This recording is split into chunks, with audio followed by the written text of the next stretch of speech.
যে 1952 সালে যে ফর্মে সেখানে তো কোনো ফর্মই নেই। আর সিআই যেটা বলছে সেটা যে ডকুমেন্টস দিতে হবে সেটা না থাকলে তো ফর্মটা ভরবে কি করে। এবং ফর্মটা আমি বলছি ফর্ম কেউ ভরবে না। যারা আমাদের যারা ভক্ত এবং যারা ওপার বাংলার মানুষ এসছে সে ভক্তগুলি আমি বলবো না, যারা ওপার বাংলা থেকে এসছে সে যে ধর্মের লোক হোক যে জাতির হোক সমস্যা সবার, সেটা একমাত্র হচ্ছে লড়াই করে মানে আইনটাকে পরিবর্তন করতে হবে, তাহলে আমরা বাঁচতে পারি। ঠাকুরবাড়িতে হিন্দু বানাচ্ছে মতুয়াদের, ফর্ম ভরা হচ্ছে। ঠাকুরবাড়িতে হিন্দু বানাচ্ছে মতুয়াদের, ফর্ম ভরা হচ্ছে।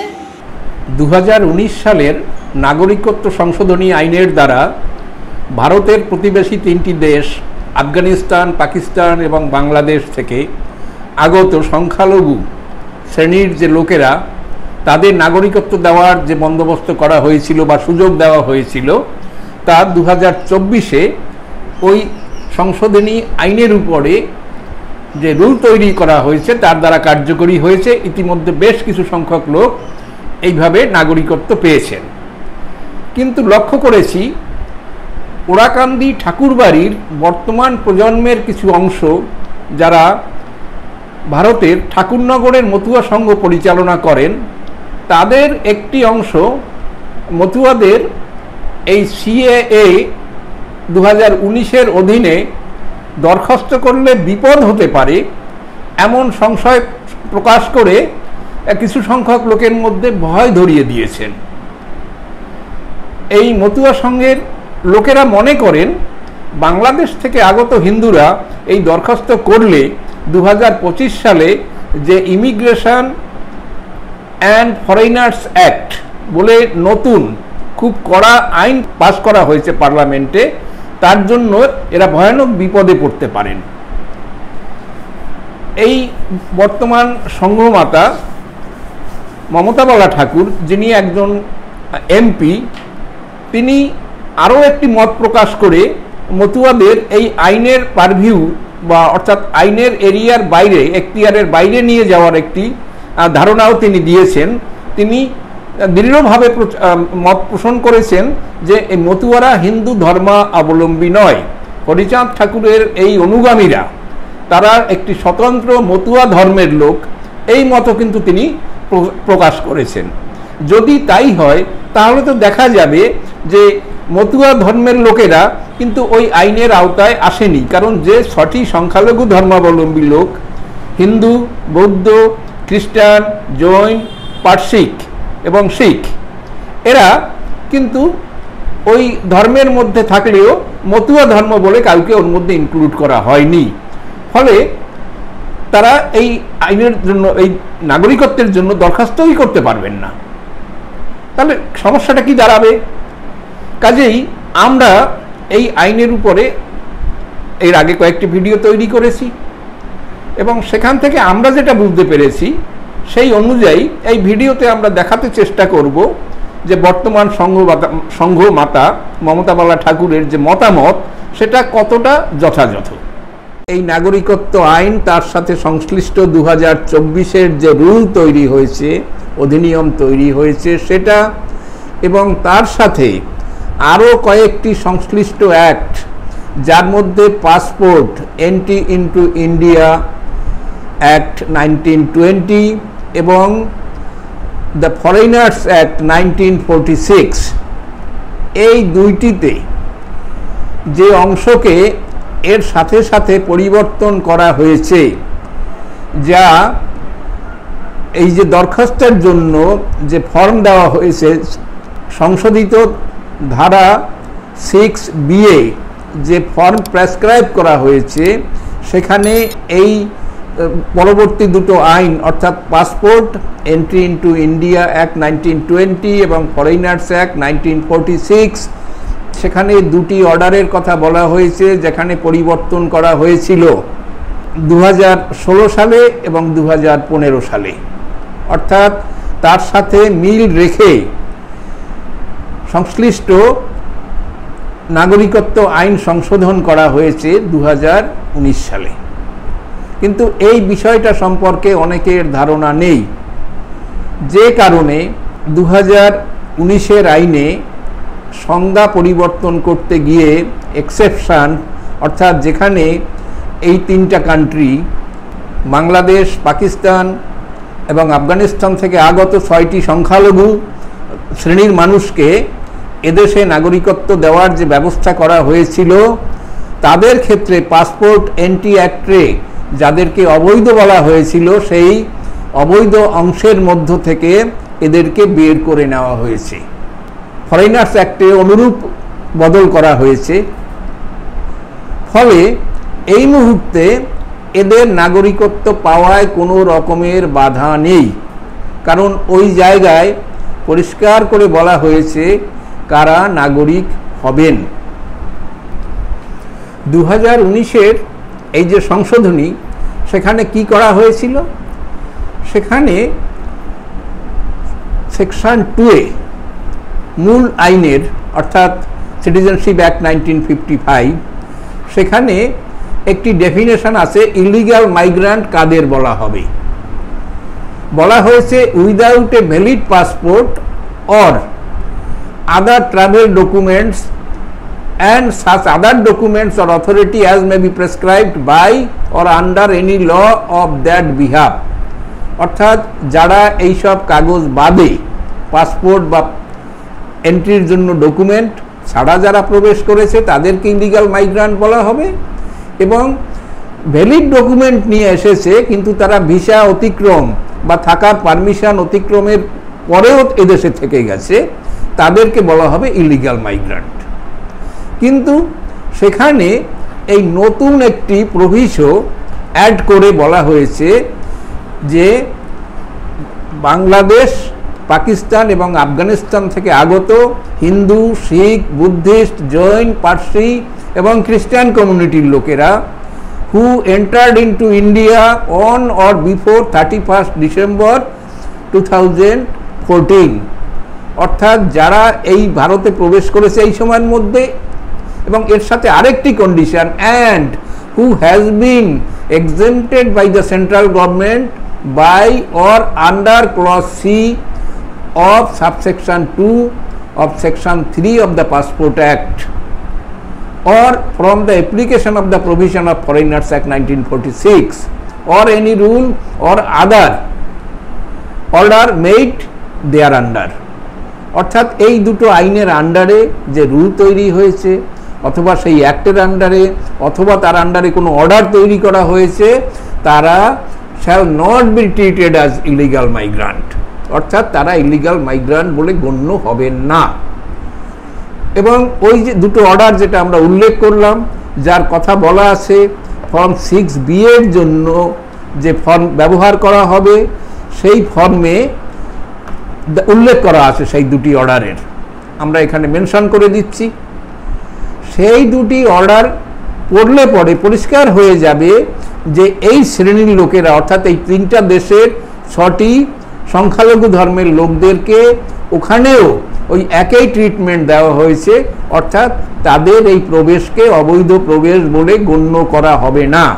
এই কাজটি কেন্দ্রীয় সরকার কিন্তু 2015 এবং 2016 সালেই করে রেখেছিলেন, অর্থাৎ এই আইন আনার অনেক আগেই ওই ভাবনা চিন্তা শুরু হয়েছিল।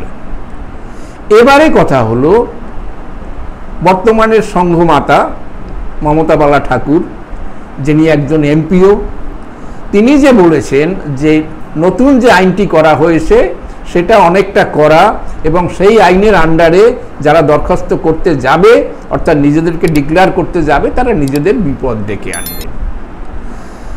কথাটা কতটা সত্যি সেটা বোঝা যাবে আমাদের এই পরবর্তী আলোচনা থেকে, কারণ নতুন যে আইন তৈরি হয়েছে সেই আইনটি কি, সেটি হলো ইমিগ্রেশন অ্যান্ড ফরেইনার্স অ্যাক্ট 2025। এই আইন পাশ হয়েছে এপ্রিল মাসে এবং সাথে সাথেই রাষ্ট্রপতির সম্মতি পেয়েছে, সম্মতিক্রমে তা আইনে পরিণত হয়েছে। কিন্তু আমরা এখনো দেখতে পাইনি তা গেজেটে নোটিফিকেশন হয়েছে কিনা, এবং তার সাথে সংশ্লিষ্ট যে রুল ফ্রেম করা হবে সেই রুলও আমরা এখনো খুঁজে পাইনি, সম্ভবত এখনো সে কাজ হয়নি, কারণ এরপরে সেশন বসেনি। এবং ওই আইনে বলা হয়েছে যে রুল ফ্রেম করা হবে তাও পার্লামেন্টের উভয় কক্ষে প্লেস করতে হবে। এটি অত্যন্ত গুরুত্বপূর্ণ বিষয় যে চিন্তাভাবনা করে সর্বসম্মতিক্রমে সেই রুল তৈরি হবে। সাধারণত এই রুল তৈরি করার ব্যাপারটা কেন্দ্রীয় সরকারের হাতেই থাকে, কিন্তু এক্ষেত্রে বেশ খানিকটা ব্যতিক্রম করা হয়েছে, সর্বত্র তা করা হয় না। অর্থাৎ একে সর্বদলের সম্মতিক্রমে বা সংখ্যাগরিষ্ঠতার ভিত্তিতে এই সিদ্ধান্তে আসবে। এবং এই আইন যেটা নতুন করা হয়েছে, ইমিগ্রেশন অ্যান্ড ফরেইনার্স অ্যাক্ট 2025, তা করতে গিয়ে কিন্তু পূর্ববর্তী যে দুটো আইন এবং তার সাথে আরও দুটি আইন, যেমন passport act entry into India 1920, foreigners act 1946, the registration of foreigners act 1939 এবং ইমিগ্রেশন কুরিয়ার্স লায়াবিলিটি অ্যাক্ট 2000। অর্থাৎ এই চারটি অ্যাক্টকে কিন্তু মার্জ করে এই নতুন অ্যাক্ট তৈরি করা হয়েছে। এবং এর ফলে কি হচ্ছে, ওই চারটি অ্যাক্টের কার্যকারিতা আর থাকবে না যখন থেকে এই নতুন অ্যাক্ট কার্যকরী হবে। এবং নতুন অ্যাক্ট কার্যকরী হওয়ার তখনই কার্যকরী হতে পারবে যখন তার রুল ফ্রেম করা হবে এবং গেজেটের নোটিফিকেশন। তাহলে ঘটনা কি দাঁড়াচ্ছে, যে ওই চারটি অ্যাক্টে যে প্রভিশনগুলো ছিল সেগুলো মোরাললেস সব এখানে আছে। এবং শুধু শাস্তির ক্ষেত্রে ওই আইন ভায়োলেশনের জন্য যে শাস্তি, অর্থাৎ অবৈধভাবে দেশে থেকে যাওয়া, অবৈধভাবে প্রবেশ করা, যারা প্রবেশ করতে সাহায্য করবে তাদের শাস্তি দেওয়া, যারা নাম রেজিস্ট্রেশন করবে না এদেশে এসে তাদের শাস্তি দেওয়া, এই সব বিষয়গুলো ক্ষেত্রে শাস্তির পরিমাণ বাড়ানো হয়েছে, অর্থদণ্ড বাড়ানো হয়েছে। সেই অর্থদণ্ড 5 লাখ টাকা পর্যন্ত জরিমানা হতে পারবে এমনও বলা হয়েছে। অর্থাৎ পুরো বিষয়টা হচ্ছে যে আগের চাইতে এটা স্ট্রিনজেন্ট আইন ঠিক আছে, এবং অ্যাট দ্য সেম টাইম এখানে ওই চারটা আইনের প্রভিশন আছে। ফলে রুল ফ্রেম না হলেও এখন যতক্ষণে না হচ্ছে ততক্ষণ কিন্তু ওই আইনের যে কার্যকারিতা, পাসপোর্ট আইন, ফরেইনার্স আইন, রেজিস্ট্রেশন অফ ফরেইনার্স অ্যাক্ট বা ইমিগ্রেশন কুরিয়ার্স লায়াবিলিটি আইন, এগুলো কিন্তু এখনো কাজ রয়েছে, সক্রিয় রয়েছে। এবং নতুন যে আইন তা পাশ হচ্ছে 2025-এ। আইনের যারা বিশেষজ্ঞ তারা একটা জিনিস জানেন, যে যখন একটি নতুন আইন পাশ হচ্ছে তার কার্যকারিতা কিন্তু পিছনের দিকে চলে যেতে পারে না, একে রেট্রোস্পেকটিভ ইফেক্ট বলা হয়। সাধারণত এইসব আইনের ক্ষেত্রে তা হয় না। আমাদের সংবিধানেও রাইট টু ফ্রিডম অংশে এই কথা পরিষ্কার বলা হয়েছে যে আইন তখন ছিল না, সেই আইনের ভিত্তিতে কাউকে শাস্তি দেওয়া যায় না। অর্থাৎ কোনো লোক যদি এদেশে 2000 সালে প্রবেশ করে থাকে, তাকে সেই 2000 সালে যে আইন ছিল সেই আইনেই তার বিচার ব্যবস্থা যদি কিছু থাকে তা হবে। যেমন passport entry into India act বা ফরেইনার্স অ্যাক্ট 1946, তাই তার ক্ষেত্রে কার্যকরী হবে। যেটি 2025-এ পাশ হয়েছিল তার কিন্তু কার্যকারিতা সেখানে নাই। এ হলো একদিক। এই জন্য আমরা সিদ্ধান্ত করতে পারি যে ওই আইন এক্ষেত্রে কার্যকরী হবে না। অর্থাৎ মাননীয়া সংঘমাতা যে কথা বলেছেন সেটা এই ক্ষেত্রে কার্যকরিতা আইনগতভাবে হওয়ার সম্ভাবনা নেই। হ্যাঁ, দ্বিতীয়ত যে নতুন যে আইন হবে সেখানে রুল যেটা, সেই রুলে অবশ্যই ওইসব আইনের যে রুলগুলো ছিল তা আসবে বলেই আমরা প্রত্যাশা করতে পারি। তা ফ্রেম হলেই আমরা বুঝতে পারবো যে কি হতে যাচ্ছে। কাজেই শুধুমাত্র বিলটি পাস হয়ে গেছে বলেই গেল যে রব, এটা বোধ হয় সঙ্গত নয়। এ হলো একটি। দ্বিতীয়, তাহলে আমাদের আলোচনা থেকে যে এখনো 2019-এর যে নাগরিকত্ব সংশোধনী আইন তা কার্যকরী রয়েছে, এবং তার সাথে 2024-এর যে রুল তাও কার্যকরী রয়েছে, সেটাকে কোনোভাবেই নতুন 2025-এর আইন কিন্তু ওভারল্যাপ করে দিতে পারে না, ওভাররাইড করতে পারে না। এটা হচ্ছে ওই আইন চালু হওয়ার পরে যারা প্রবেশ করবে অবৈধভাবে তাদের ক্ষেত্রেই ওই আইন কার্যকরী হবে। এটাই আমাদের দেশের আইন ব্যবস্থার মূল কথা। দ্বিতীয়ত আর একটি প্রশ্ন সংঘমাতার, যেটা আমরা এখানে তুলব, তিনি এখানে বলেছেন যে ঠাকুরবাড়ির একটা অংশ মতুয়াদের হিন্দু বলে ট্রিট করছে।